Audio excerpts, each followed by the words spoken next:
Happy birthday, Mr. Goldman. How is Mama? Never better. Thank you, Mr. Goldman. That woman ought to go on a diet. You say it's my birthday? Yes, Mr. Goldman. Friday, 20th of September. How old am I, Charlie? You're timeless, Mr. Goldman. That old? Thank you, Charlie. Thank you. What's the temperature outside, Jack? Fahrenheit or centigrade? You know my preference.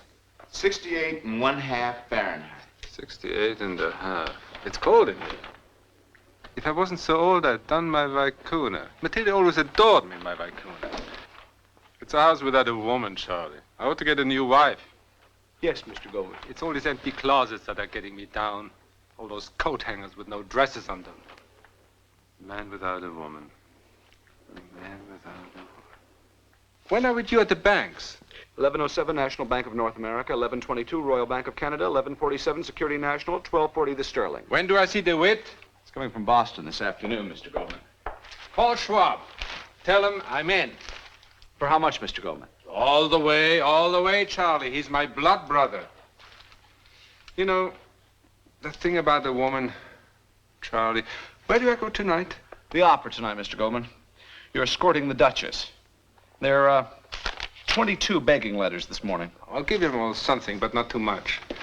Listen, when you call Schwab, tell him my limit is 100,000. I think you're right there. I think you made a substantial point. Hey, I don't like that Carter, do you? No, I don't, Mr. Goldman. No, I don't like that Carter.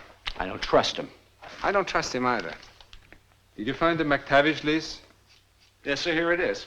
What's the date on it? 19th of March, 1947. Oh, you see? All right. Make copies. You'll have this photostated, huh, Jack? Xerox, Charlie, Xerox. Credit where credit is due. It's a Jewish invention. Can I have that old newspaper?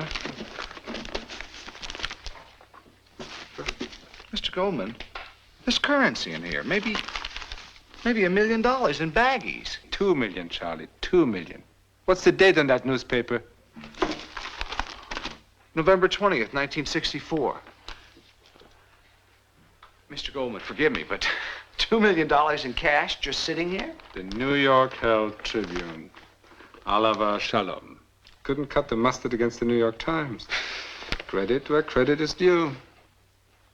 Alava Shalom means rest in peace, Jack, in case you didn't know, in the Hebrew patois. There must be a poem somewhere, Charlie, in the box, an original. Look for it. Jack, did you know the Pope forgave the Jews? Forgave the Jews for what, Mr. Goldman? For Christ killing. In the movies, the Romans always took the rap for that. Well, maybe the Pope never went to the movies. Listen to this. The Jewish people should never be presented as one rejected, cursed, or guilty of deicide. The Council deplores and condemns hatred and persecutions of Jews, whether they arose in former or in our own times. How do you like them apples, Charlie? Oh, well, that was very generous of them, Mr. Goldman. You never disappoint me, my boy. November 20th, 1964. What do you suppose they suddenly wanted after 2,000 years? Couldn't be money. Ah, you found the poem. Read it to me. I am old, I am old. I have bought and I have sold. Friday the 20th, 1964. The Pope has absolved the Jews. I am old, I am old. I have been bought and I have been sold.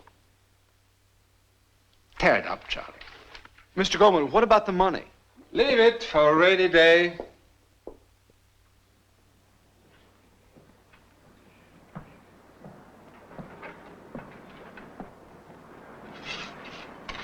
Charlie, can we continue now with the McTavish brochure? Yes, right away, Mr. Goldman.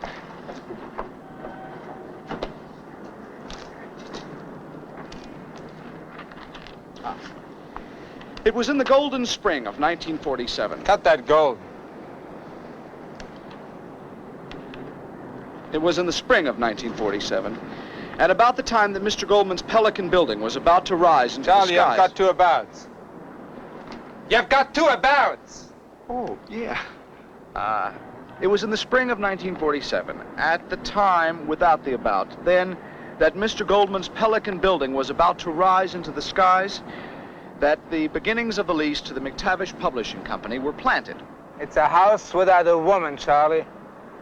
I must have a new wife. Yes, Mr. Goldman. I've got to have somebody pretty to look at. Miss America. Miss America, that's what I need. I'd knock her up in no time, forthwith. You know what I mean? Still, maybe I should go for intelligence. One of those reporters, one of those Time magazine, long-legged Washington Posts. An articulate, somebody with a face, for Christ's sake, somebody with bones, somebody aristocratic. Is Miss America in town? I could find out. Never mind. Babies. I ought to have babies. Go on, go on. That the beginnings of the lease to the McTavish Publishing Company were planted. You don't plant beginnings, you plant seeds. Mr. Goldman walked into the lobby of the 400 Lexington Avenue building. He crossed the lobby to the cigar counter where he first officiated. Jack! Jack! What is it, Mr. Goldman? Cognac, Jack. No, bourbon. Make it Jack Daniels. In my great grief, do I know what I'm doing? What was it, Mr. Goldman? My father, pushing a pretzel cart.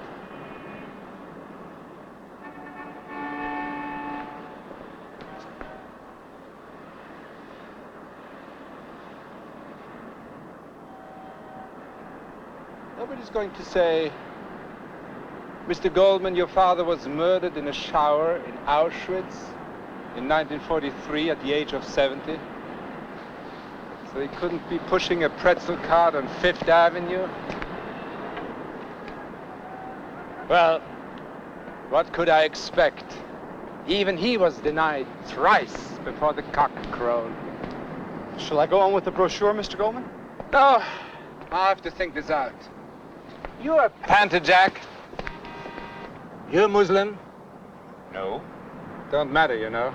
No sweat, even better. More protection for me that way. But nobody's after you, Mr. Goldman. Are you sure? Where will you be on that day? I'm white and rich. That's the name of the game, ain't it? Well, the money comes from the Arabs anyway, doesn't it? I heard it comes from playing the numbers.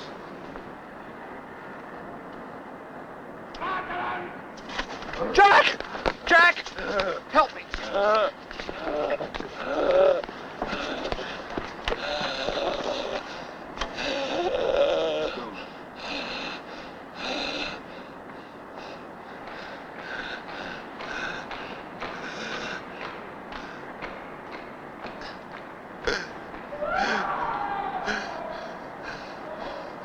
Mea culpa, Landsman.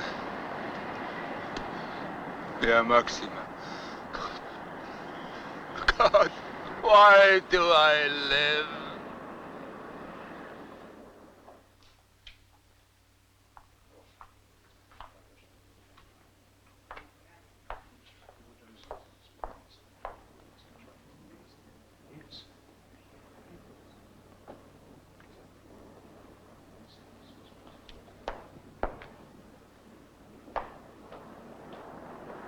I have built a city of rock, a useless city, fabricated of the bleached skulls of pterodactyls. Send me a testimonial, God of the Hebrews. Was I right? Was I wrong? Say something! What's the matter today, Mr. Goldman? Nothing, Doctor. I never felt better. The Pope's put me right on. You know what I mean? Have you been taking the medicine I prescribed? Don't patronize me, Doc. Patients you can do it to on the examining table. I'm not a gynecologist. Superblock, I salute you. Isn't that a gorgeous city? Look at all my palaces, my temples. Which of my palaces do you prefer, Doc? The one that appeals to me the most is the one at 85th and Lakewood. You know, I remember them all my children. I shared Scott Fitzgerald's bed. I sat naked with him in the Astor Bar. I, who enjoy the enviable and austere reputation of a long-established builder, was the friend of Scotty and Zelda, the hedonists. Scotty and I swam in Zelda's panties in the Pulitzer fountain in front of the Plaza Hotel. I had the pink, he had the purple. I didn't know you knew the Fitzgeralds. Yes, indeedy. We drove on the roofs of our Landaus from Broadway down to Washington Square. Call me a liar, Charlie. And up through Harlem, where they all threw ticker tape. And we finished at Child's at 55th and 57th for breakfast. Will you take your medicine now, Mr. Goldman? Of course, any time. Why didn't you suggest it before? Go right ahead. That was my brochure you were quoting from before, Mr. Goldman. Thank you for remembering it. I think we should send your brochure to the Pope, Charlie. I mean it. It's really a piece of art. Now sing for me. Move me, render me, rape my senses. Sing my favorite song. Es war ein Edelweiß, ein kleines Edelweiß. Holle hide, ho la la, holle hide ho. Es war ein Edelweiß, ein kleines Edelweiß. Holle hide, ho la la, holle hide ho. Ganz einsam unverlassen eine Felsenwand. Dort unter blauem Himmel ein kleines Blümlein stand. The last time I saw Dorf, he was going from bed to bed, from litter to litter, from place to place with his pistols. He was tapping them on their domes with the barrel. He was testing their brains out. He was listening to see what was hollow. 1, 2, 3. Not another sound, but an echo. Bang, bang, bang. Bang! Is it all right if I stop singing, Mr. Goldman? Even preferable. You've got a horrible voice, Charlie. Read more from that brochure. What's this? Valium. You take it. It's good for you. Continue, Charlie, continue. The intervening years have witnessed an accelerated pace in the Goldman construction program. Such prominent structures as the... We are being surveilled. I beg your pardon? We are being watched by a blue Mercedes. None of those conspiratorial glances. Jack, monitor conspiratorial glances. Yes, sir. Continue, Charlie. Such prominent structures as the 50-story 1003 Cedar Street, number 2 Maple Street. May I ask who is watching you, Mr. Goldman? Of course. Tell him, Charlie. Is it Colonel Dorf or Mr. Goldman Sr.?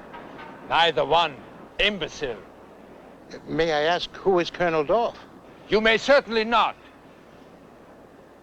We're missing the game. First and goal to go. Hayes hands off to Horton. Sweep left toward the goal. Wait a minute. There's a fumble. Short. Yeah.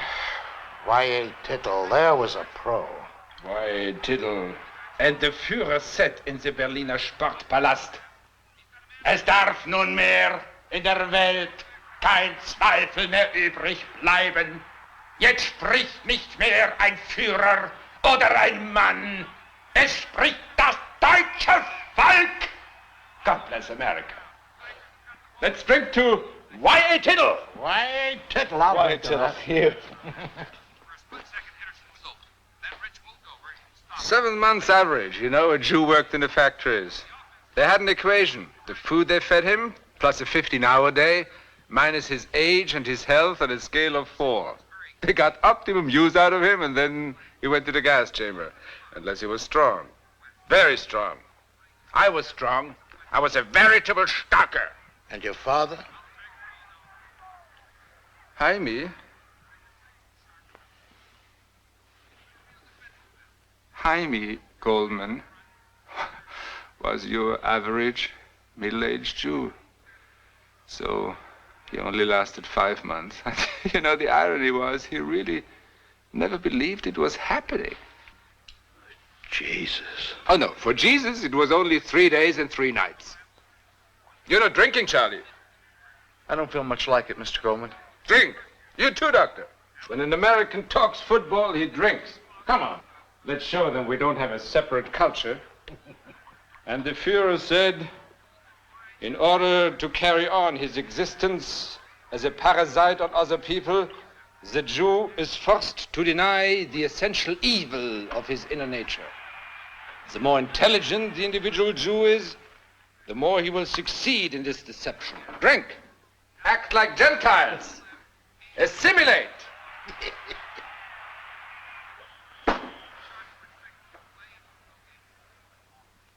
The last day he played, I remember it was raining. He must have already been working out mud plays while he reached for his orange juice in bed. I never quite could figure out how he could keep his glasses on that broken nose. Two-edged adhesive. I went to my box early. I thought of him sitting there, getting a shot of cortisone for the pain in those broken ribs. Thousands died prior to their employment in the factories because of the hazards of the weather. Highly uneconomical. The labor ministry was furious. Would you care for some coffee, Mr. Goldman? Tittle hit Joe Morrison on the Browns 49. He called Gifford on the square out to the sidelines in front of Parrish. He got the ball on a 2 count. He went straight back. He was covered by 3. He held up the ball and threw it to the sidelines as Gifford faked. All his life was in that pass. That I know, boys. And Parrish got the ball, and that was the end of Tittle. E così passa la gloria di questo mondo. Jo wissens, da kann man heute nichts machen. What is it, Charlie? Oh, I was just admiring your knowledge of languages, Mr. Goldman. Were you? I would trade all my etymological talents for fluent Yiddish, I tell you. Oh, I can speak Yiddish, Mr. Goldman. Yes, but you're ashamed of it. What kind of a Jew are you, anyway? Well, I guess you might say that I'm an American Jew. An American Jew? Is there such a thing? It takes light years to breed a new kind of Jew. The genes are titanium. Where did your folks come from? Lithuania. A Litvak. A Litvak. A subspecies of the Ashkenazi. Number 3 on the Semitic scale. I don't think the Jewish people should be graded, Mr. Goldman. In the beginning was the Sephardic Jew. He looks down on a German Jew and Ashkenazi. He looks down on the Eastern, the Romanian, Polish, Russian Jew. He looks down on the North African, Arab-contaminated Jew, and he positively pisses on a Yemenite Jew. That's very interesting, Mr. Goldman. Yiddish, my boy, is the way these diverse Hebrews communicate. And brilliantly. The United Nations should adopt Yiddish as their language. The language of hostility and the language of love. Who was Dorf? Very clever. You ask by surprise, I answer by surprise. Dorf, Karl Adolf Dorf. Colonel Dorf was the commandant of the camp I honored with my presence for 5 years. Colonel Dorf killed my father. And you think he now wants to kill you from a blue Mercedes? It should only be that simple. And so to bed. Pope forgave the Jews. Jesus Christ. Isn't it widely accepted that J.C. took care of that himself 2,000 years ago? What chutzpah! Just came in. He's down to the 7-yard line. He burst out of that line of scrimmage like a shot out of a cannon.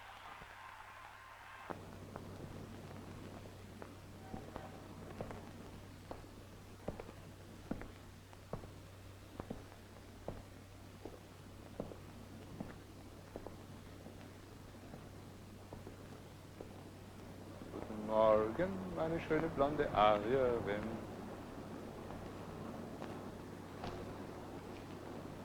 Schlaf in pace, my darling. Phone, Mr. Goldman. Who is it? It's Horowitz from the floor of the exchange. You think us saviors of the way of life could invade Bolivia, Jack, maybe Haiti? Some defenseless little place with pygmies we could bomb? At that number, we've already done. Oh, we have? Well, a breather between genocides is in order. Without an adequate corpse flow, the market with us. Tell Horowitz, whatever it is, sell it. Right.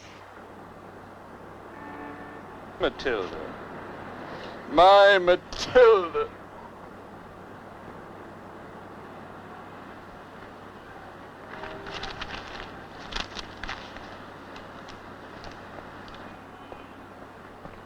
Mr. Goldman. What is it? A person cannot even communicate with the dead in peace. I'm sorry, sir. I just wanted to make sure that Jack got your instructions straight. Outstanding woman, Matilda. Very passionate. Made a lot of noise. That's why she has such a classy urn. Beautiful. Brilliant.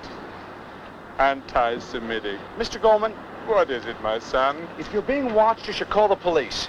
Police? No, that would be cheating. Besides, you don't tell the police anything. That's a great way to get blackmail. I have the Bosch mounted, Mr. Goldman. Good, Charlie, good.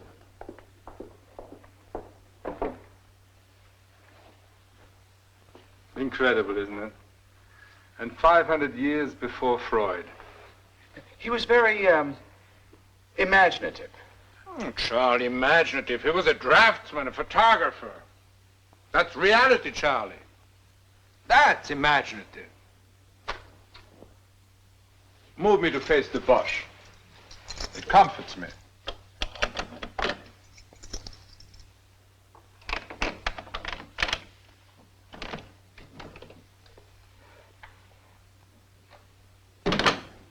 What does he have going on in there, do you know? I don't know. I've never been in there. Valuables, I suppose. Maybe some things of his late wife. I don't know, and I don't want to know.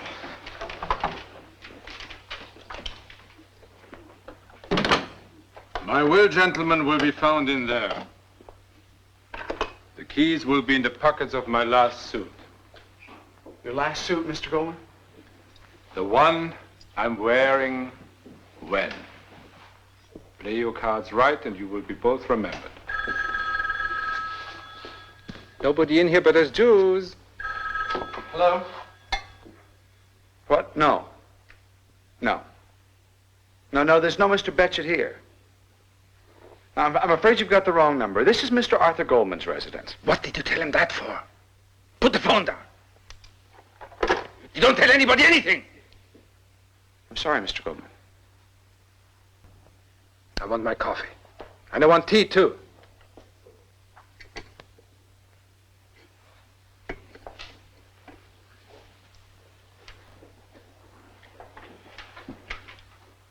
A foreign accent? No, sir. That was a foreign accent. And there was no wrong number. Betchett. Betchett. What kind of a name is that? Sit down. Take notes. Here. Telephone these numbers. The one is a dentist in Munich, and the other one is an orthopedist in Buenos Aires. Tell each of them to replace the X-ray plates as instructed. Make the call from a payphone with this credit card number. Well, that's not your number, Mr. Goldman. I know that, my son. I'm devious. You're supposed to say, I'm Cone. Hello, Mr. Devious. My God, I'm the last one in the world to remember Smith and Dale? Who, Mr. Goldman? Smith and Dale. An ethnic comedy team that lightened my early years in this humorless country. Who's that? Oh, that's Rudin the tailor, Mr. Goldman. Who? Well, you said it was all right for me to call him. He's my cousin. Is he kosher? Oh, 100%, Mr. Goldman. Nobody's 100%. Let him in, Jack.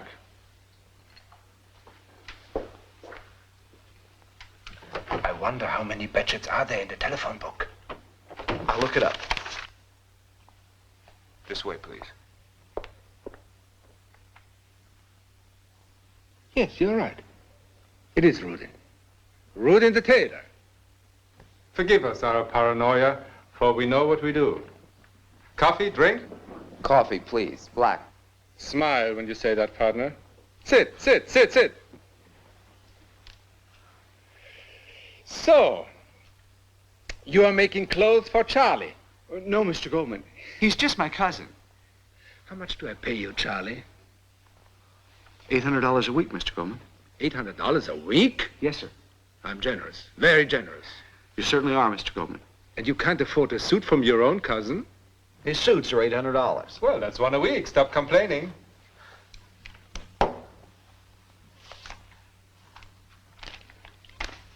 Does that make you feel better? Who needs it? Cousin Charlie does. He was grateful. Some of us are over-eager for acceptance, you know? No, I was pleased, Mr. Goldman. It was a nice ecumenical gesture. You belong to any club, Charlie? Well, just the health club in the building. They know you're Jewish? They're Jewish, Mr. Goldman. Just try to get in the brook, Rudin. Maybe through charities, or you marry in. 2 in 100 years, or the athletic. I know a Hebrew who never got past his soup. Always had to have his entree at the plaza and his cheesecake at the Russian tea room. That's a beautiful robe, Mr. Goldman. Take it. It's yours. Wear it in good health.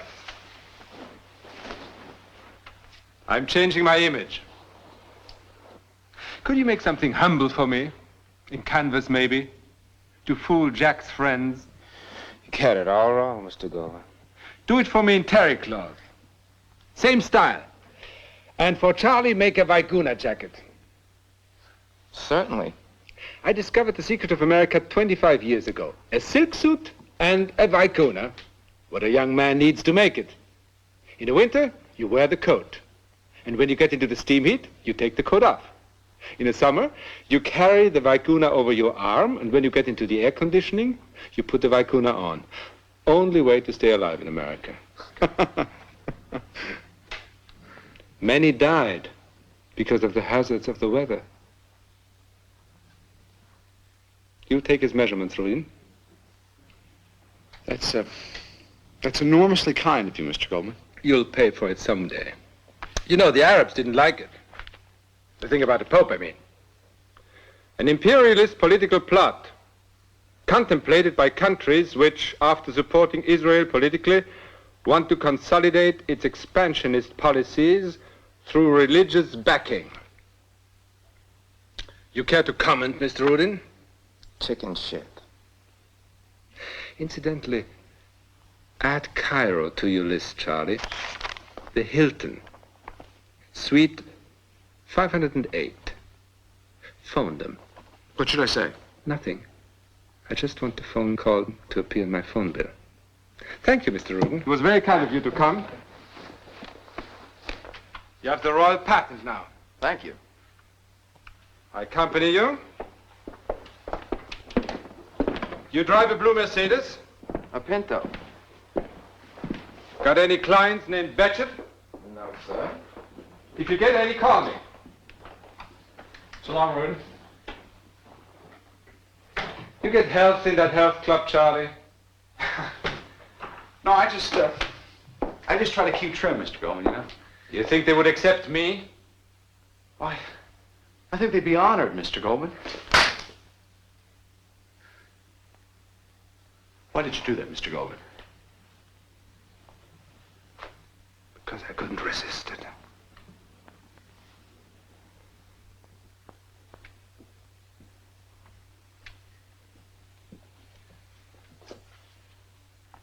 You are loyal, Charlie Jew. As a reward, you have my word. You will never be involved again. It was kind of an experiment. I was out of practice. In any case, the situation becomes clear now. Don't ask any questions, it's pointless. Passion play is a passion play.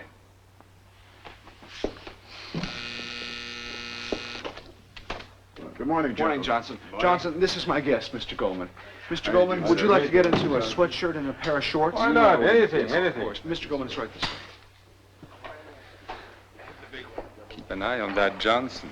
A resident agent if I ever saw one. On the day, White Friday, they'll call it. Shoeshine cloth will go to our mouth. Whisk brooms will rend our rectums. Remember, I said it. You're in very good shape for a man of your age, Mr. Goldman. Not from exercising, Charlie. The surest way to the grave. Oh, yeah? What's your secret, then? The key, my boy, is the prostate gland. Does a dog have prostate trouble and get sick? No. Why not? Because he walks on all fours. It drains by gravity. A man now, walking upright, it stays there and putrefies, unless it's expelled. A man who wants to stay healthy should at least have one orgasm a day or else walk on all fours. Preferably both. The key to good health, then, is daily sexual intercourse. With different ladies. Much better for you than jogging. Not everyone can arrange that, Mr. Goldman. Well, you see, I used to tell my ladies, since he prolonged my life, they had to help me out for my family's sake. Women are sentimental. Have to be inventive. Arbeit macht frei. I beg your pardon? Arbeit macht frei. Arbeit macht frei. Arbeit macht frei. I beg your pardon, Mr. Goldman? That's a big joke of the Germans. Arbeit macht frei means work makes free. The only freedom, of course, was up the chimney. The faster you worked, the sooner you got to the ovens. There's that car again.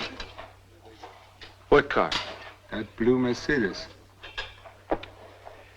I really think you only thought you saw a blue Mercedes, Mr. Goldman. If a Mercedes is not after me, I'm doing something wrong.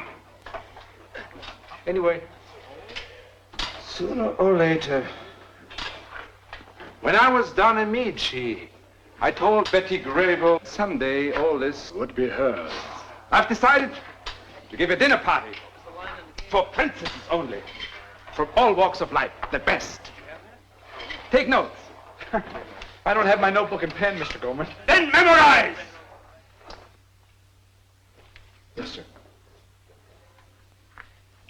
There will be 5 ladies, each, on entering, will be forcibly immersed in a mikvah, so we know who is in charge here. You're going to ask these ladies to clean themselves in a real ritual bath? Are you serious, Mr. Goldman? I'm deadly serious, my boy. The food will be served on a black table to the sounds of funeral marches, and the waitress is to be naked black girls. The plates edged in black, the menu to include dark bread and licorice sauce, and the liqueurs to make their entrance in ebony glasses. However, on second thought, even for a farewell repast, it seems ostentatious. When are you going away, Mr. Goldman? The leave-taking for which this admittedly imitative event is the occasion will take place somewhat precipitously. Therefore, I cannot set a date. Anyway, just get the party going, wire the girls, and bring me $2 million in cash. In cash? From the vault. It's now a rainy day.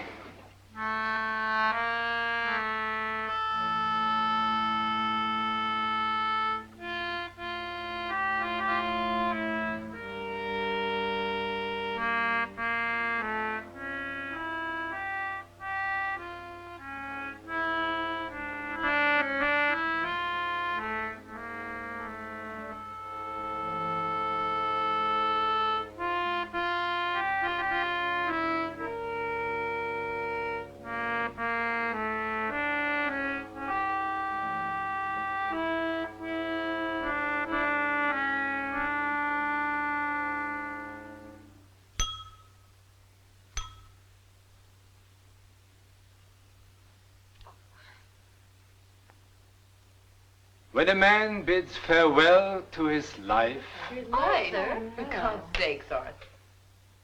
money, my dear, makes many things possible. But money does not make it feasible to interrupt someone with more money. I speak of my impending departure, ladies, not in a biological sense, for that is so common as to merit no special note. I speak of it to all 5 of you collectively, because I cannot organize individual leave-taking of sufficient variety to sustain 5 such episodes. Moreover, together, you project a concept, a mystique, femina. Bullshit. How can you? You open your mouth and form the sound buh. We digress. As I was saying, the whole is greater than the sum of its parts.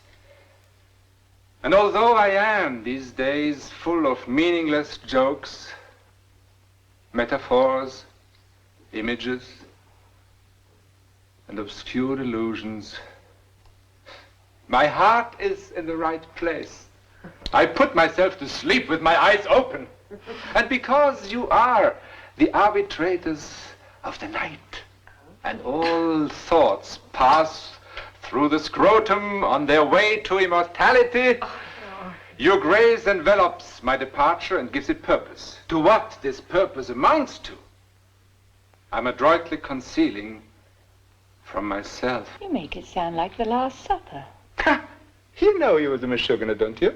Who, Arthur? J.C. You know the shtick, don't you? Theologically speaking, I mean. As a Jewess, I'm not sure I do. Look, a Jew lives his life as best as he can, right? A person tries. Then, on the day of judgment, he comes before God and zap! If he sinned, he gets it. All the way from eternal damnation to a $10 fine. A little oversimplified. Not as much as he oversimplified. He said, all you have to do is to believe that I'm the Son of God, wandering around in the flesh, and you'll automatically be saved. Believe in me, and you can bugger owls, and you won't be damned. Just have to believe in him? Well, that's what he told them. He told them he would die and get resurrected, so they could believe and get saved. And by God, he did. At least he died. The resurrection they don't have exactly on Polaroid. Believe me, a Christian is just a nervous Jew who thinks he bought himself an A1 insurance policy. You should have been a rabbi or a priest, Arthur. I should have been J.C., my dear. What bells will ring for those who died like sheep? Dies irae, dies ille, solvet saeculum in favilla. What bells will ring for those who died defiled, for those who died in excrement? Rest eternal grant them, light eternal shines upon them. Ave, Ave, Ave, Ave, Ave,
Arbeit macht frei.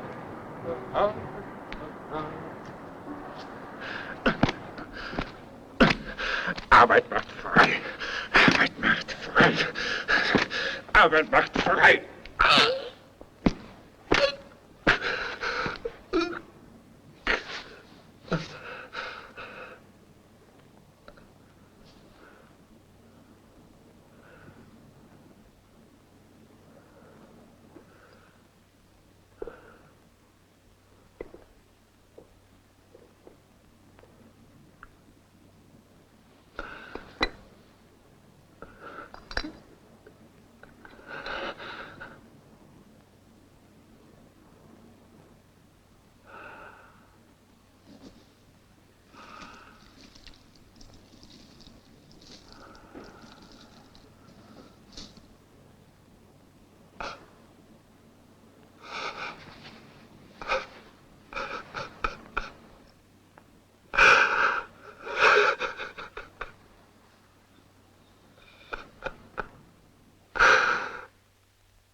war ein Edelweib, ein kleines Edelweib.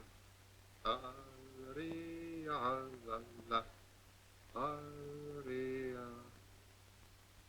Are you all waiting breathlessly, subserviently for my return to consciousness?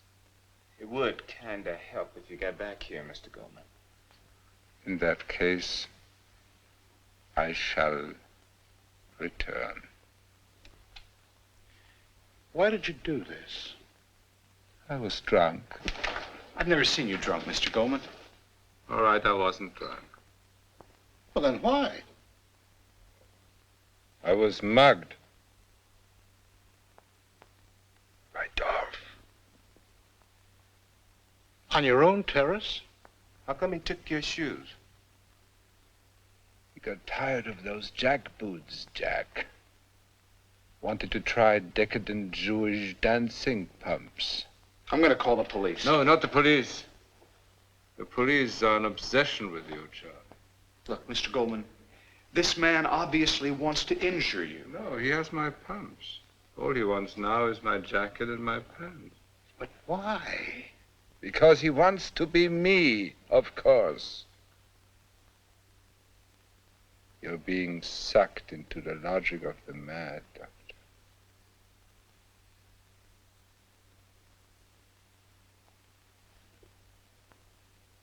I think you'll sleep now. Thank you for attending me, one and all. Go home now. I dissolved this episode in sleep. I want no lurking about to watch over me. Miss.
Keep driving, Jack.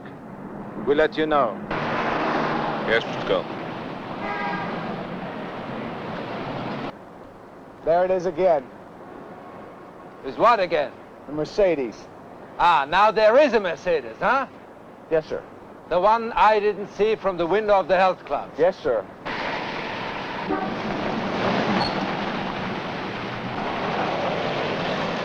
Jack? Yes, sir. Next time around, park in front. Go over to the car and tell them to come upstairs. Keep your hands out of your pockets when you approach. Got that? Yes, sir. Then go to a movie or something. I'm sending Charlie Town to bring them up. All right, Mr. Goldman. Good luck. I can't, Mr. Goldman. Why not? I can't. I'm too frightened. Oh, come on, Charlie. What do they want anyway? Me. They want me, not you. Maybe money. I've got the cash. They should fold like everyone else. What do I say to them? Well, just tell them I'm doing this. I should set an example for youth, or paying my dues, making peace as the grave yawns before me. They'll buy that. Who are they, Mr. Goldman? Centurions sent to arrest me in the garden. Charlie, same orders for you. Don't give him any cause to think you are armed. That's right. Are they Germans, Mr. Goldman? They're trying.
Dining room clear. The house locked. On your feet. Willkommen, Herr Übermensch.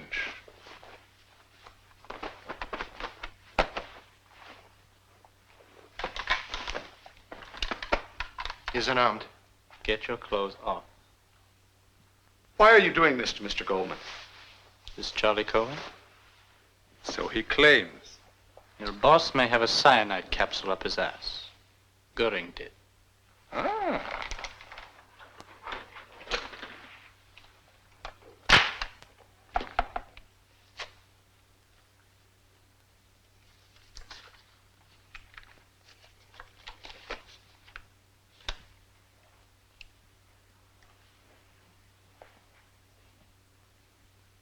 Everything.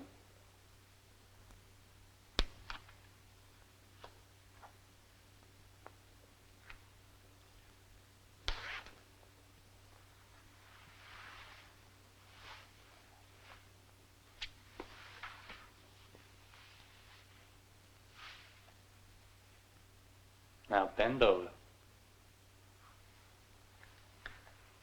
If you're going to check my mouth too, I would appreciate you reversing the order of examination. Used to keep my mezuzah there in the old days. Raise your left arm.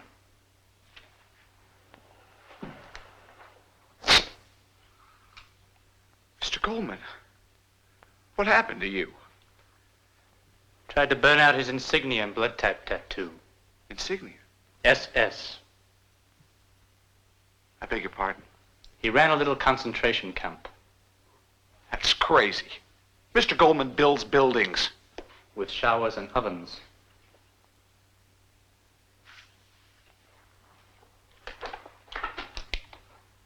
Open your mouth.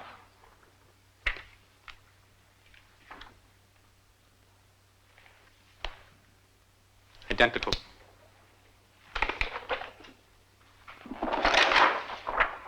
Turn around. Laminectomy, the 4th and 5th vertebrae. Checks. Fracture here. Ditto. Mr. Goldman, are those the x-rays you asked me to call mutiny? Not Goldman, Mr. Cohen. Karl Adolf Dorf. Teach you never to trust anybody, Charlie boy. He's sick. He's a sick man, don't you see that? He's not sick enough. What are you going to do to him? Nothing. If he cooperates, he'll be given a scrupulously fair trial in Israel. And free legal counsel. What do you charge him with? Crimes against the Jewish people. You don't have jurisdiction here, do you? That's certainly true. He's an American citizen. We have discussed that. The United States will not permit a violation of its sovereignty. There's a precedent, Charlie. You mean Eichmann? Christ's sake, that was in Argentina. Well, it costs just a little bit more to buy it here, Charlie. Incidentally, I do offer $2 million. For what? For me. Stop it. In cash. 4. Up to 10 if you give me a couple of days. Imagine what the United Jewish Appeal could do with that. Roll up your sleeve. Don't worry, Mr. Cohen. We're only borrowing you. We leave you on the ground in Kennedy. I'm frightened, Mr. Goldman. Lie down. You'll have a little hangover, that's all. Charlie, when you wake up, first thing, go by St. Patrick's. Schlep up to the front and ask J.C. if I'm getting the hang of it.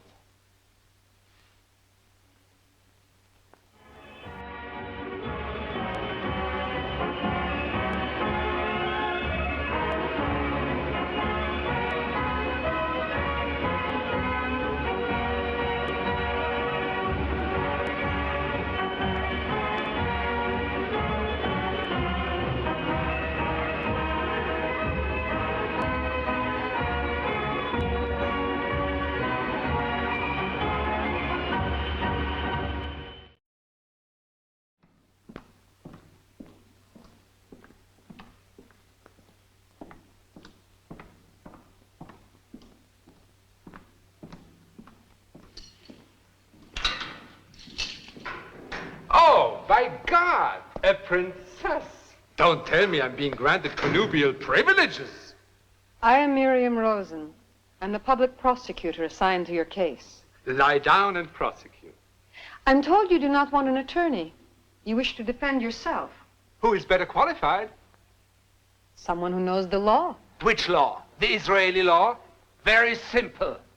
An eye for an eye. Exodus 21:24. How can you plead not guilty when you already accept our proof? You charge me with genocide, which is not correct. I killed criminals under the laws of Germany. What was their crime? Being Jewish. You need a lawyer. My dear lady, you need one more than I do, I assure you. I see you couldn't bribe the Americans, or at least you bribed the wrong ones. They want me back. An American citizen kidnapped. We won't give you that. That will cost you at least 5 Phantom 4s. Am I worth it? No. I would have shot you in New York and kept the phantoms. But then, I am not an idealist. Bravo. Then we can do business. I have a proposition for you. Let's hear it. Under the American law, I entered the United States illegally because I gave false information. I said I was Arthur Goldman, a Jew, and I wasn't. If I admit it, that invalidates my citizenship and gets you and the Americans off the hook. What do you want in return? Suspend your court procedure. Let me question your witnesses in turn, out of turn, anytime. Call me colonel, and let me wear my uniform. I will consult my superiors. That's something I never did, you know. I'm no clerk like old Eichmann. I plotted my own plots. I had a ball. You know, Dor, you may have been the only Nazi in Germany. Certainly the only one that admits it. In that department, you will have no legal problems with me, I assure you. Oh, in my heart, Dor, I don't consider you a legal problem. You're a sanitation problem. But I have my duty. So did I, sweetheart. So did I.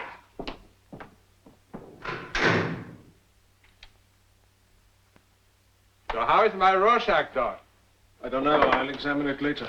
Only a Jew could conceive of reading the human soul from ink blots. How do you substantiate that, Colonel? I don't have to. It's true. That's exactly the response I had in my clinic from a man who claimed he was Moses. You don't seem to understand the authority of folklore, Doc.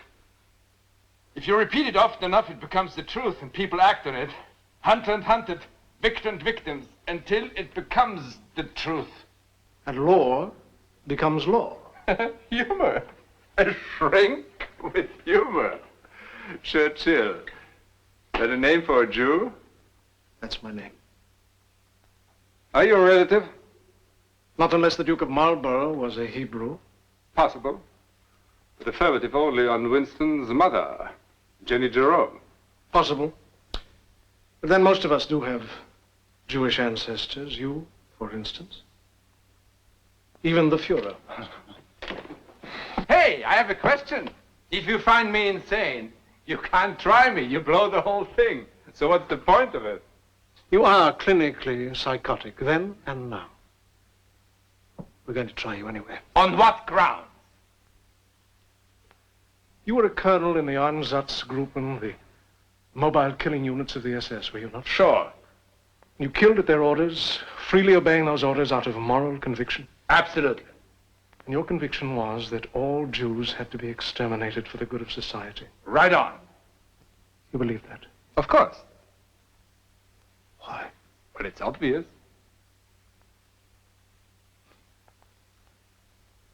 The degree of psychosis can be measured in the disparity between the patient's fantasies and the realities around him.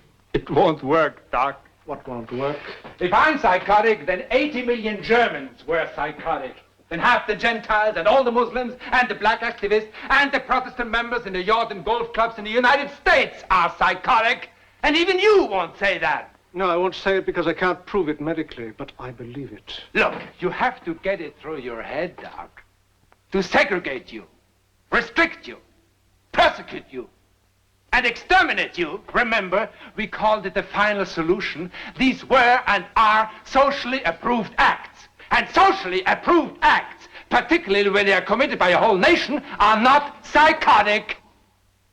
You people just ain't popular, Doc. So?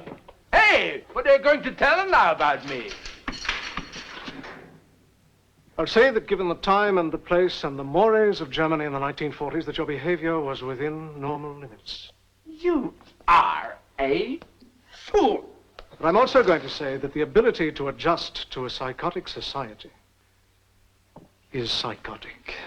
You know what? I think all you Hebrews are paranoid. And knowing what I know, having been where I have been, you should be. Shalom, Miriam. Shalom.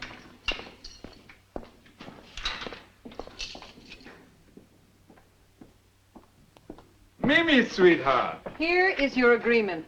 Good. Uniform, address by rank, cross-examination by me at will. I confess lying in U.S. citizenship application. Sounds kosher.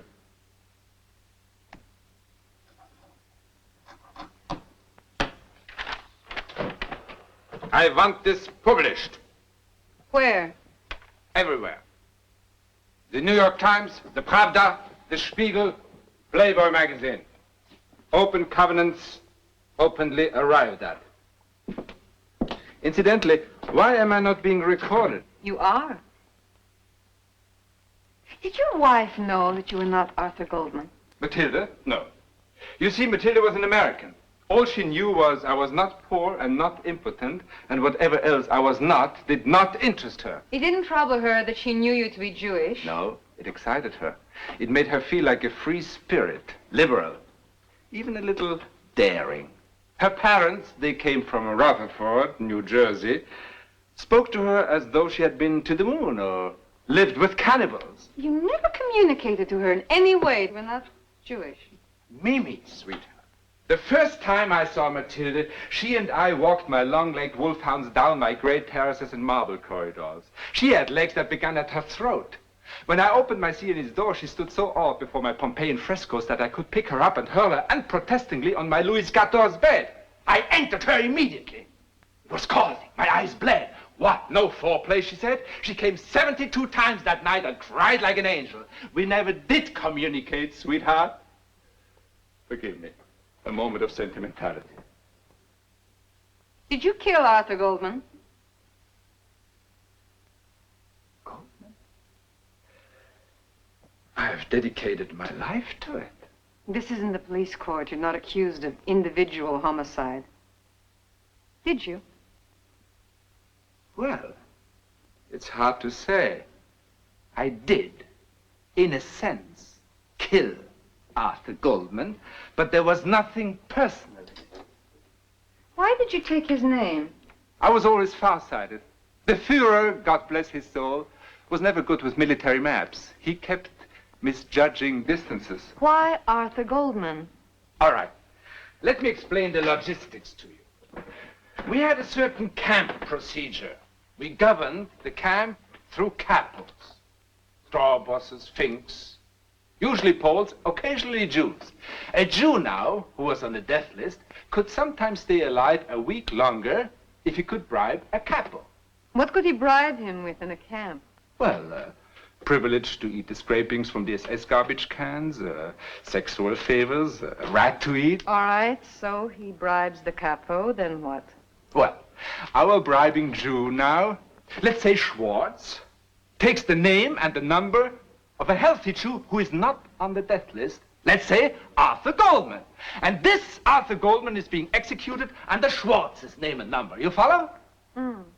Now, when the Russians came through and killed all the German soldiers they could find... They did that? Yes, of course. You know, the Russians have a somewhat black and white view of things. When the Russians came, I avoided their machine pistols by taking the name of the last of a long line of Arthur Goldmans and tattooing his number on my forearm.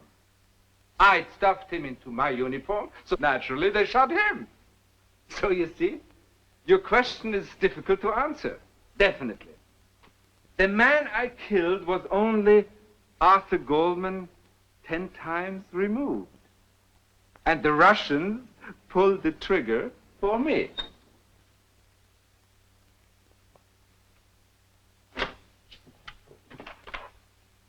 Why are you making it so easy for us? I assure you, I'm not. You really do need a lawyer. You do not understand. I'm going to win this case. You're going to die. Of course. Of course!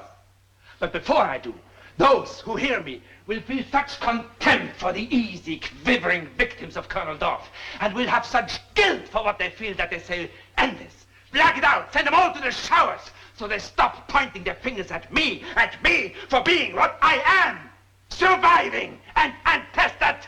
Who are these people who say all this, Colonel? You Jews, with the dark side surfacing. You people want peace? The hell you do. You want war, as everyone else does. Otherwise you get neurotic and sleep with your mothers. Murder keeps a man fit, Mimi. Believe me, condemned and dead, I will be your hero, and you will love me, because I have done what all men feel most alive doing, killing. And in the end, you will hate my Jews, because they are victims, and admire me. Everyone loves a winner, sweetheart.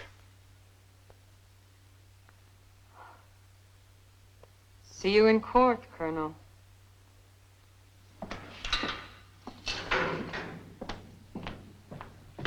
You know, for public prosecutor, she got great tits.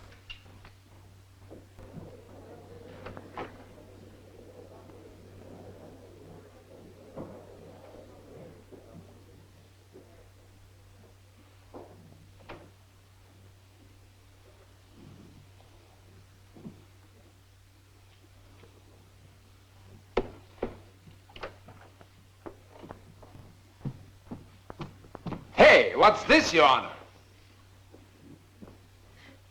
Nah, none of that, fellows. A deal is a deal. A swinging, free-form court by agreement. The defendant is correct, Your Honor. Within the limits of propriety, yes. There were no limits set in the agreement. I am setting them. By what right, Your Honor?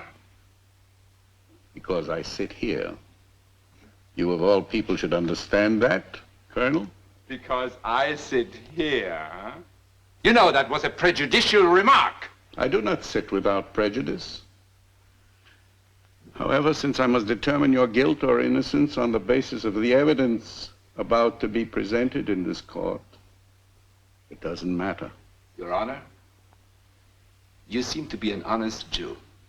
Now, for Christ's sake, what's this humidor? That is a glass booth replacing the dock. Bulletproof for your protection. Contains a loudspeaker, microphone, earphones. I control the switch should your testimony or response become irrelevant. Very clever. Lead the defendant into the booth. Gee, Your Honor, we never had anything like that in the Third Reich. Would have saved us a lot of embarrassment at the Reichstag's fire trial.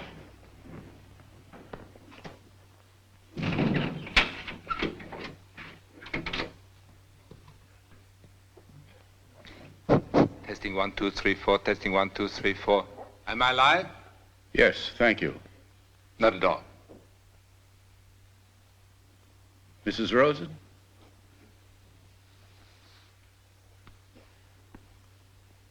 As the prosecutor in this case for the State of Israel, I have been asked by my government to make a public statement concerning the extraordinary measures we took to obtain custody of Karl Adolf Dorf, and the reasons behind this very expensive and time-consuming court procedure 30 years after the alleged crimes were committed. My statement is addressed to the non-Jewish world.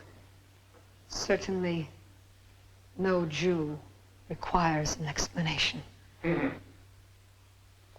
So, our legal precedent, if one were to be needed, is the Nuremberg trials. There, Germans were tried and executed by an allied court on the basis of crimes committed before the court or the body of law it quoted as precedent existed. So, we have that precedent as precedent if the non-Jewish world demands it. In the canons of the Roman Catholic Church, there is repeated reference to the moral law, sometimes described in the canonical statutes as the law of God. It is held to be superior to human law and overrides it when called upon by the divinely inspired conscience of individual or corporate man. Israel is, in effect, a theocracy, neither holy nor Roman nor an empire. But the state was founded under the laws of God, that is to say, the moral law. That law. And Elohim, the Hebrew word for the name of God that must not be spoken, is the core of the survival of the Jewish people. It is in the service of that law and that name alone that Karl Adolf Dorf was arrested and brought here for trial.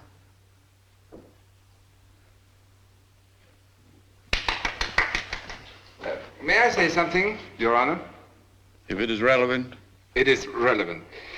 Well, first, may I congratulate the lady on her presentation. Masterful, masterful. To bypass the niceties of international law, shaky at best, the Nuremberg trials, and put everything under the umbrella of the big Jew in the sky, brilliant. Absolutely brilliant. And safe. That is, in fact, irrelevant, Colonel. Well, then just one more comment, Your Honor. Relevant. The word is abducted, not arrested. Madam Prosecutor? One was not possible without the other, Your Honor. The moral law supersedes the laws of the governments of man. Mimi, you would be perfectly at home in the Vatican. The only problem is the Pope has no phantom force to make it stick.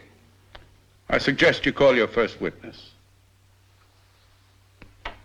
Mrs. Carlotta Levy. I remind the witness that she and all subsequent witnesses are under oath. Mrs. Levy, do you know the prisoner? I knew Miss Lieutenant Dorf. When and where was that? In 1941 in the concentration camp at Mauthausen in Austria. You saw him at his work? Many times. Will you describe it to us? At the bottom of Mauthausen there was a rock quarry. It was a kilometer almost straight up to the camp. Every morning 100 of us would report barefoot to 2 other officers.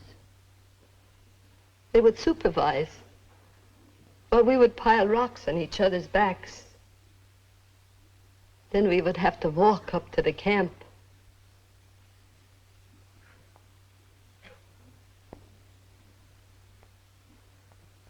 If you fell down, they'll shot you on the spot.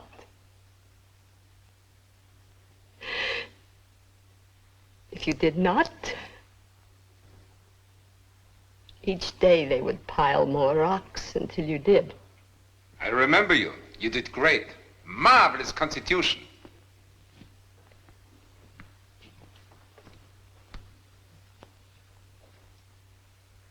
How did you survive? I was taken out of the quarry to become a prostitute for the SS. So they fed me. A fate worse than death. No fate is worse than death. Is the witness's statement accurate? Perfectly. What was done with the rocks? Nothing. They were piled in heaps. Then, what was the point of the operation? Therein lies a tale, or rather several tales, although anyone who has been in the army, any army, would understand. Please, enlighten us. Well, you see, Judge, Mimi, to be assigned to the camps was a prize. It kept you out of combat. All military units have a TO, a table of organization. The bigger the task of the unit, the more enlisted personnel you get. And the more people you get, the more officers you need, and the faster your promotion. I fail to see what that has to do with the prosecutor's question. What was the point of the operation? I'm coming to it. Incidentally, the other 2 officers the lovely lady mentioned. Killewanger's got a job in Cairo, and Poser is drawing a pension in Hamburg. Why am I here and they are not? Irrelevant, Colonel. You couldn't get the press coverage out of them you got out of me, huh? I did go on to greater glory. Answer the question, please. Well, you see, sir, Judge, Our unit was assigned to engage Jews in work useful to the war effort at minimum cost. When it cost more to work them than to kill them, we killed them. After all, we had 6 million to draw on. Hey! Fire! We'll kill you! Guard! I assume this is triplex. Order there. Is this triplex? Sit down, sit down. Sit down, all of you. You're disgracing yourselves. Israel cannot afford to luxuriate in these emotions. Madam Prosecutor. Very good indeed, Your Honor. These must be descendants of the same group that threw stones at him in the Via Dolorosa.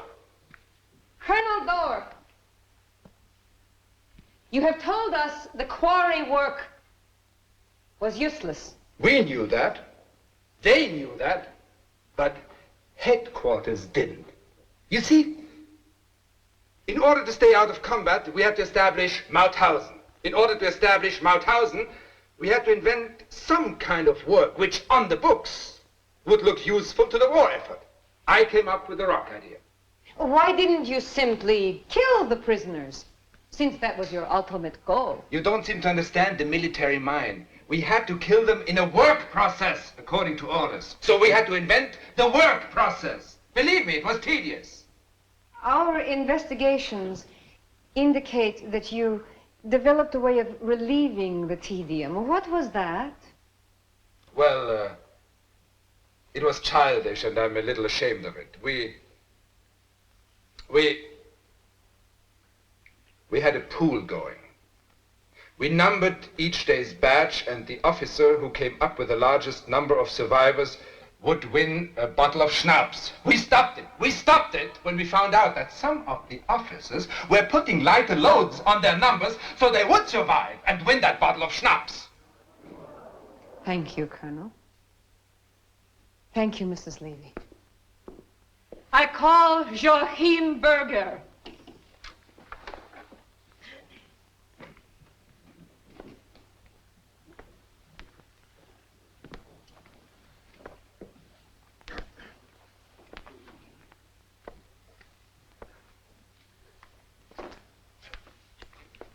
Mr. Berger, what was your occupation in October of 1943?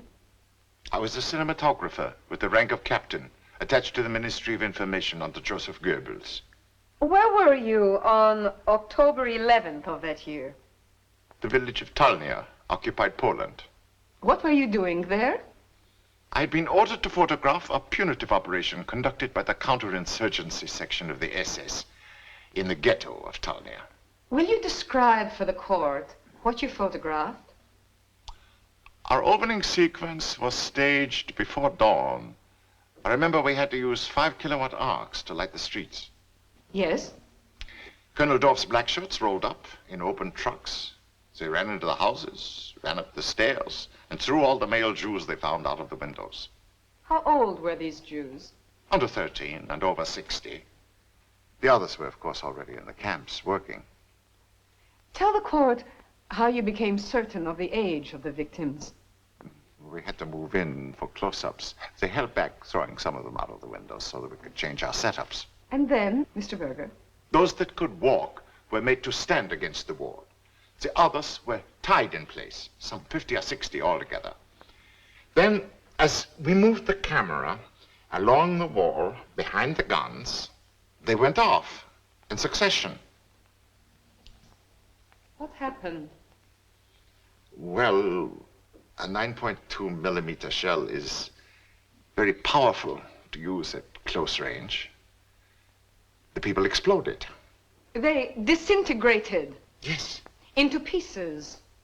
Severed arms and legs. Yes. Then what happened? Now comes the third act. Tell us, Mr. Berger. The corpses, the few that were intact, and the pieces of the others were trucked back to the ghetto. They were dumped in a pile, I'd say at least reaching the second story of the houses. By this time, it was full daylight. Colonel Dorff's troops were holding back the mothers and daughters of these people with bayonets.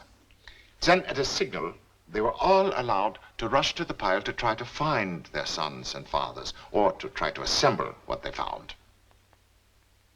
Describe what happened.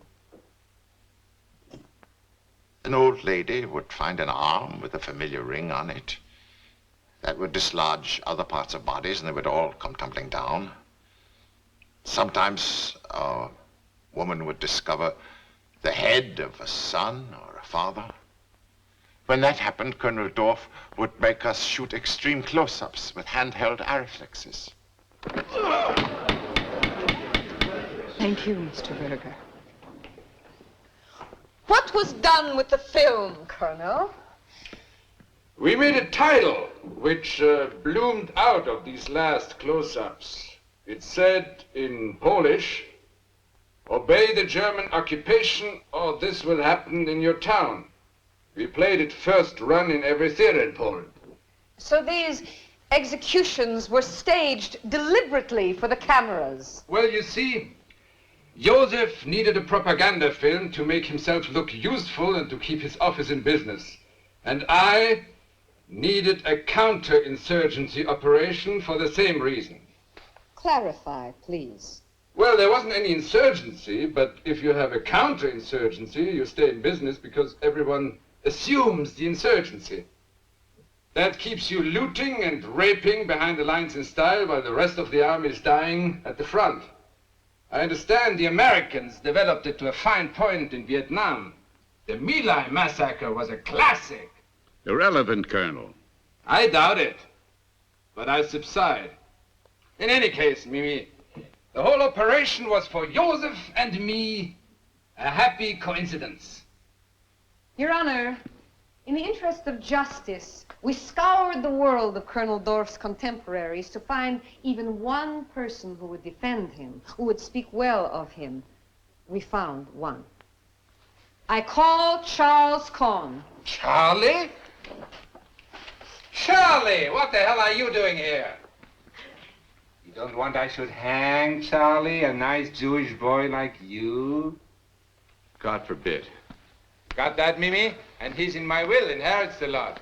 A true Christian spirit, Charlie Cohn. No pun intended. What is your defense of Colonel Dorff?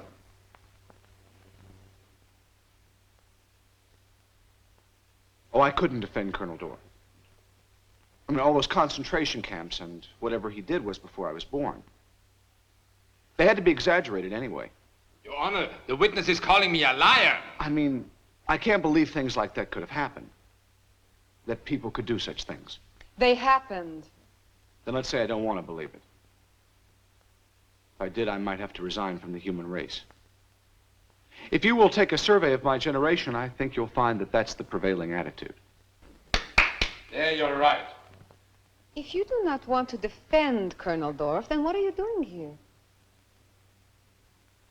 Oh, I don't believe he is Colonel Dorff. We have incontrovertible proof of that in his x-rays, past and present, plus his own admission. Now, why should you think that? Mimi, we had someone like this in the camp, Morris something. I owned him, the Svengali Trilby, you know. Prisoner 1,000,004 request permission to defecate. Sometimes I'd give it, sometimes I wouldn't. Colonel Dorff was a Nazi, correct? Yes. Therefore, he could not be a Jew. He could not. Then Mr. Goldman cannot be Colonel Dorff. I am not following you, Mr. Cohn. Colonel Dorff. Mr. Goldman. The man in the glass booth is a Jew.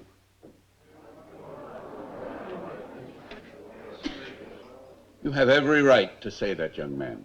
But how do you know it? Because of his sense of humor. No Gentile could possibly have Mr. Goldman's particular sense of humor. Charlie. I'm afraid that is a generality the court cannot entertain. Well, then there's his mastery of Yiddish. No matter how talented, I don't think that can be faked by a Gentile. That is one generality supporting another. Well, there's one other thing I don't like to say, but No Gentile could ever be as anti-Semitic as Mr. Goldman is. That is all you have to say, Mr. Cohn? Yes, ma'am. You are free to go, Mr. Cohn. Thank you.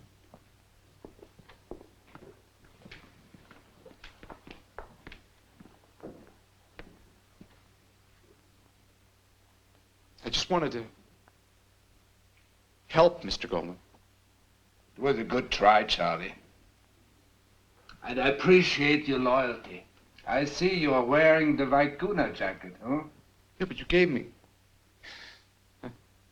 You told my cousin Rudin to make it for me. So I did. Where did he send the bill? To you, Mr. Goldman. Ah, you see? You came here to help, but you still remember the jacket. Spent a lot of time on your shoulders. Never lost your head. What has this got to do with anything, Colonel? Kept your sense of proportions. I'm proud of you, Charlie boy. Thank you, Mr. Goldman. Mr. Goldman,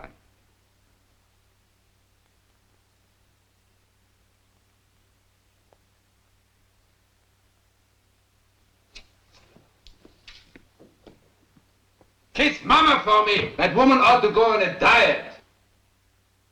Your Honor, the question has in fact never been put to Colonel Dorff. For the record, may I? Proceed. Are you Jewish, Colonel? Am I Jewish? Am I Jewish? I tell you this. My father was pure Junker. 103 now. Still doing great. One of the oldest guys in Germany. Cousin of Hindenburg's. The Führer never forgot that. In some ways, he was a snob, you know. Am I Jewish? My dear madam, it was I.G. Farben who discovered this site. Very suitable for synthetic coal, oil, and rubber. I entered the place laughing. My first mission of that kind. They handed over their valuables and outer clothing. I put them in the anti-tank ditch. I lay them down flat. I shot them through the nape of their neck, gaining confidence at every pull. Sent in my report, very honest report, never slept better in my life. 1 month later, in the pink, the prime of my life, I came to a pit near Dubno, Poland. Getting quite cold around there. I saw 1,000 pairs of shoes and 500 pairs of panties. Nobody was complaining. Sheep.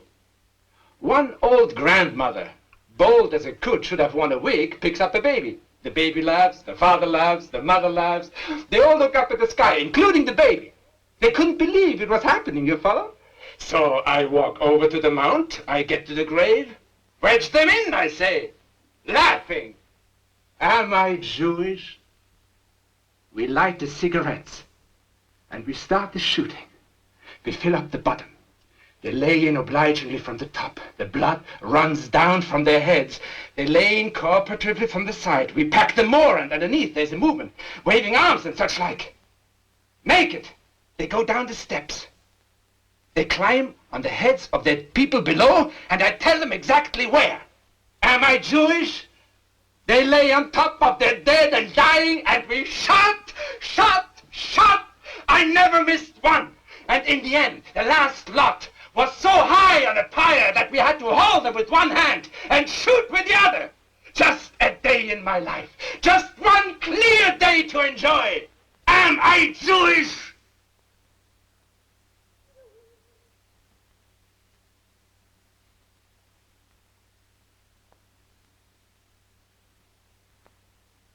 I call Samuel Weinberg.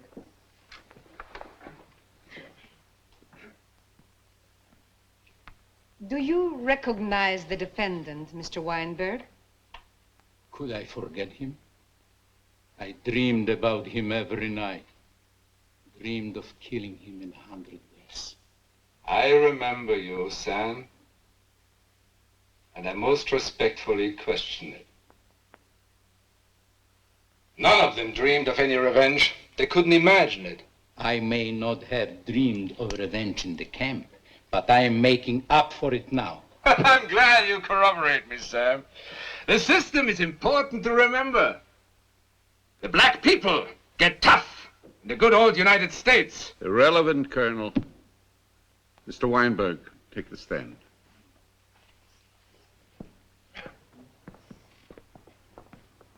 Nevertheless, for historical purposes, I'll give you the recipe. You take away decisions, you take away the future. You make them feel a meaningless mass. I do not mean individuals in a mass. I mean a meaningless mass. Nobody has a watch, you understand? Whatever's left in them that isn't impotent, they turn against themselves, just so they can hold on to it. Sometimes, Your Honor, they'd even get happy with it. There would be a kind of orgy.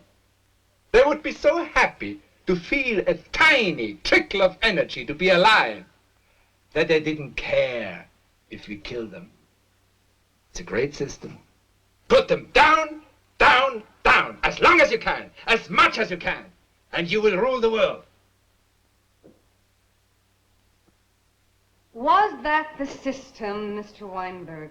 Yes, it was a ritual of depersonalization, dehumanization, designed to keep us passive, make no trouble for them.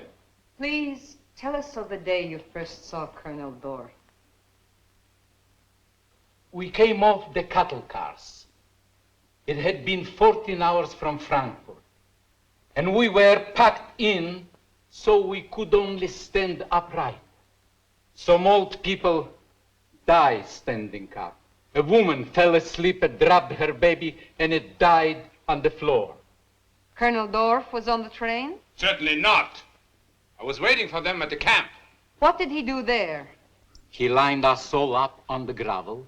Then he singled out 4 of the Orthodox, 2 men and 2 women. And he shot each of them in the head in front of us. Do you confirm that, Colonel? Of course, of course. What took place next, Mr. Weinberg? He had 4 more Orthodox step forward. He held his gun on them and forced them to urinate on the bodies. Did they? All but one. He died. He was shot? No, he just died. I guess he couldn't do it. Come on, don't make a hero out of him. He probably just relieved himself and couldn't piss.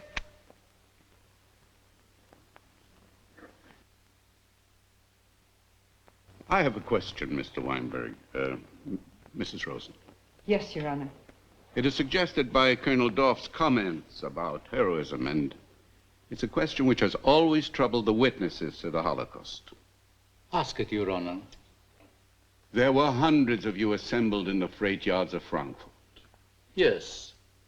How many guards were there? About? Perhaps 20. What year was this? 1944. So your Jewish neighbors had been disappearing by the thousands for 5 years. If you so outnumbered the guards, why didn't you rush at them and tear their hearts out? Some of us would have been killed, maybe all of us. Are you saying you didn't know what had happened to all those thousands of people? Some of us suspected. Even so, you don't do anything. Maybe it won't happen to you. Suppose you knew, you actually knew. That would be different. But they made sure we didn't. Our fate was beyond our imagination. Some people all over the world don't believe it 30 years later. Your Honor, we know now. They swear they will push us into the sea. We have learned by experience. We are prepared to rush at them now. This time if we go, we won't go alone.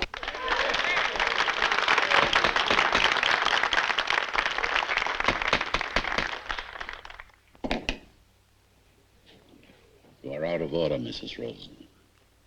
Yes, Your Honor. You may step down.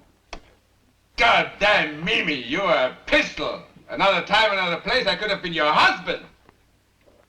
You're out of order, Colonel. You're quite right. What I meant was, what I was trying to say in my crude way was, there were no heroes. Maybe a few. Those we got in the first 5 minutes. And if there was any heroism left, it was gone after, in front of each other, we made them screw their wives and everyone else's wives and their children and everyone else's children. They were too disgraced to be heroes.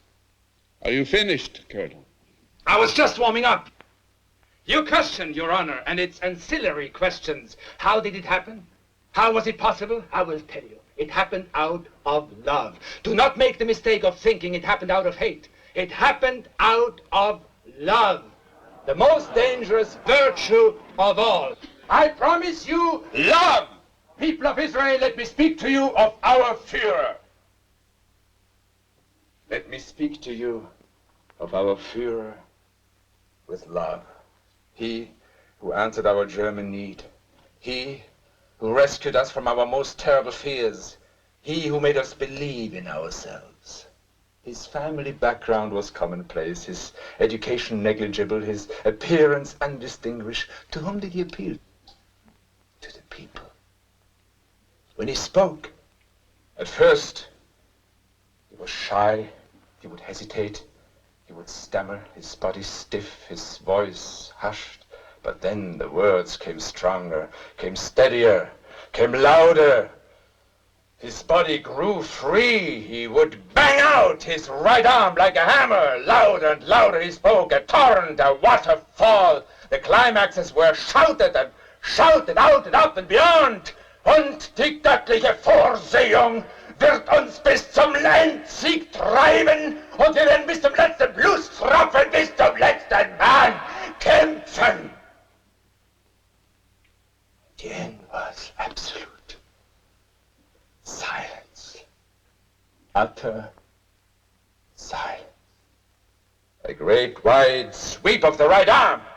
And so to the tremendous cry, the vast, overwhelming cry, the call of love from the people, Deutschland, erwache, Heil Hitler, Sieg Heil, Sieg Heil, Sieg Heil! Why? Why did we love him? Because we were afraid. And we knew he was afraid. We did not know what he feared. But he did, and he told us. And because we loved him, we believed him. Jew. Ja, die Juden! They hovered over the fatherland like vultures. He told us. It was marvelous to know, finally, what frightened us. To have it all go away so easily. And therefore to end his fear and our fear, we had to destroy them. That was the need he satisfied in us. That is why he became our good and wise father. That is why we loved him. The killers of the world at our throats, we loved him. The hordes from the east and the west, the capitalists, the communists, we loved him. Starving, we loved him. With his head wobbling, his left arm slack, his hands trembling, we loved him. His generals lost in the war. His subordinates were unworthy. There was only him. There was no successor. Hess was mad. Goering reviled. Himmler rejected. He was loved. Great king, brave king, wait yet a little while and the days of your suffering will be over. Already the sun of your good fortune stands behind the clouds, and soon, O beloved Führer, soon the sun will rise upon you. He never deserted us. All but he only loved to the end. While he lived, Germany lived. And the people demanded it. We never denied him. People of Israel, we never denied him. And those who tell you differently lie in their hearts. And if he were able to rise from the dead, he would prove it to you now, all over again. If only we had someone to rise to, someone to throw out our arms to, love, to stamp our feet for, someone, this marvelous Father, to tell us what we are afraid of, and to tell us how to get rid of our fears forever, for any time, anywhere, any place. That is whom we will love. That is for whom we will kill And in killing, we would live and be cleansed of fear. Deutschland, Deutschland, über alles in der Welt. Well, Your Honor, that was 1,000 years ago.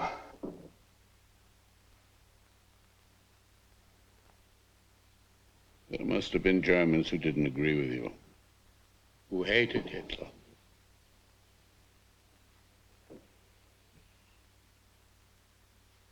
Why didn't they speak up?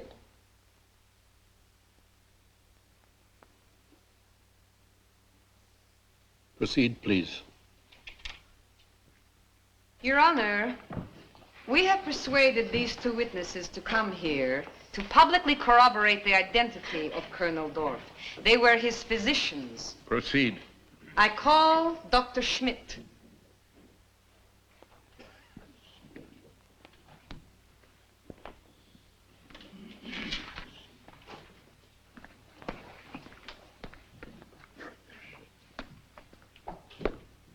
What is your profession, Dr. Schmidt? I am a dental surgeon practicing in Munich. Was Karl Adolf Dorf your patient? Yeah, but I had no idea he was a war criminal. Of course, naturally. Is that Dorf? Yeah, that is Dorf. You are certain? Absolutely certain. Did you make x-rays of Colonel Dorf's mouth in 1943? Yeah, I did. Are these those x-rays? Yeah, these are those x-rays. You see, here on the side, you can see the name. Thank you. These are x-rays made of the defendant's mouth here in Jerusalem last week. Will you tell us how they compare? They are plates of the same mouth and teeth. The dental work is absolutely identical. Thank you. You may step down. I call Dr. Alvarez of Buenos Aires.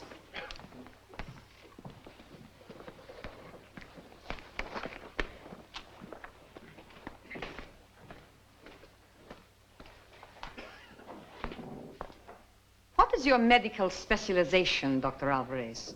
I am an orthopedic surgeon. Did you perform surgery on Karl Adolf Dorf in 1946 in Buenos Aires? Yes? These x-rays were made here last week. Please compare them to these, which came from your office.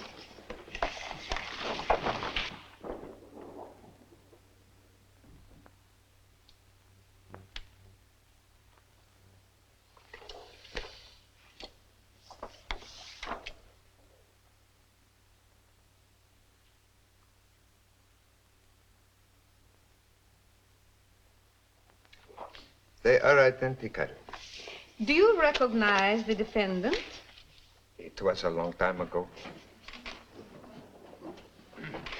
Are both these sets of plates x-rays of the defendant? Yes. And that is the defendant? Yes. Then is it reasonable to assume that in spite of the passage of years, you can recognize him as Colonel Dorf? Dr. Alvarez, does the defendant resemble Karl Adolf Dorf to you? Yes, but... But what?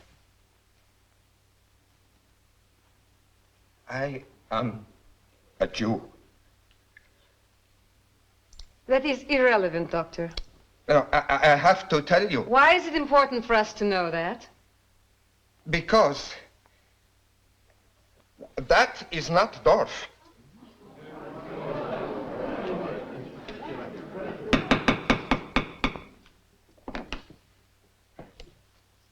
If that is not Dorf, then how is it that the x-rays made last week are duplicates of the x-rays of Dorf you gave our agents from your file? I'm sorry, but those were not Dorf's x-rays. And how did they get in your file? A man gave them to me. What man? I didn't know him. What have you done with Dorf's x-rays? The real ones? I destroyed them. And replaced them with these? Why? The man gave me 10,000 American dollars.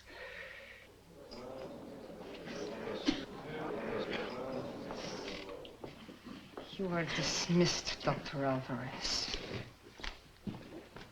I am sorry. I am very sorry. I could not let it happen.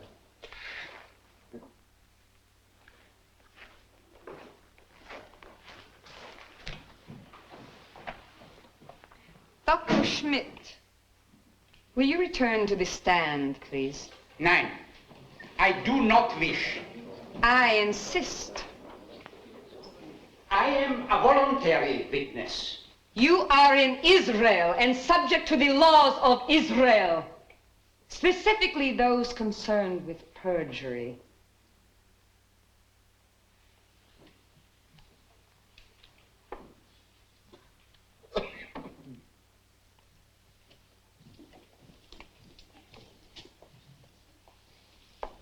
There will be no prosecution if you now tell the truth.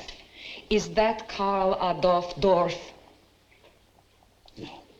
Speak up. No! What were you paid to replace Dorf's x-rays with those of the defendant? 40,000 Deutschmark. That will be all, Dr. Schmidt.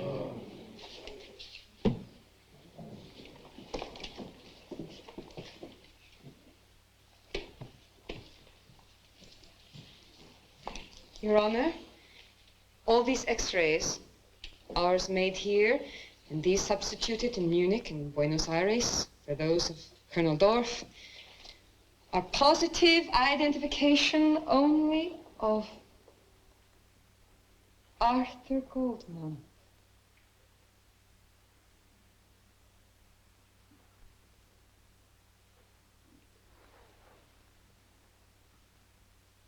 Why did you do it, Mr. Goldman? Why? Why?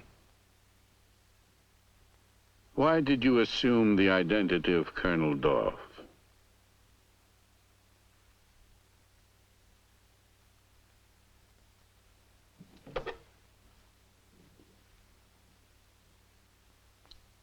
Why do you want to degrade yourself?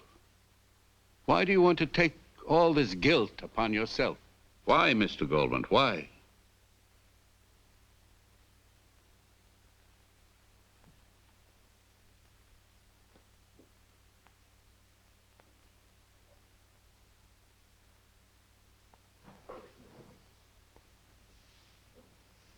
Mr. Goldman. Mr. Goldman. Mr. Goldman. Your Honor, the patient, the defendant is unable to respond. He is ill. I'm afraid so. It's more than that, Your Honor. He's becoming catatonic.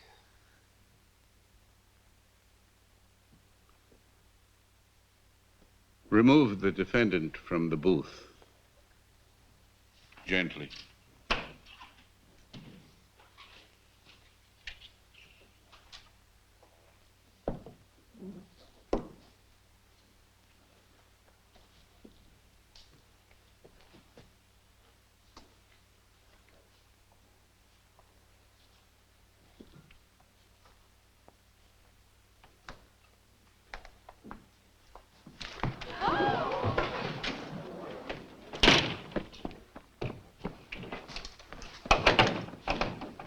No, let him be. Mr. Goldman, please, open the door, please. Open the door. We want to help you, Mr. Goldman. Mr. Goldman, please, please. Please, Mr. Goldman.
Urag Dayanemes.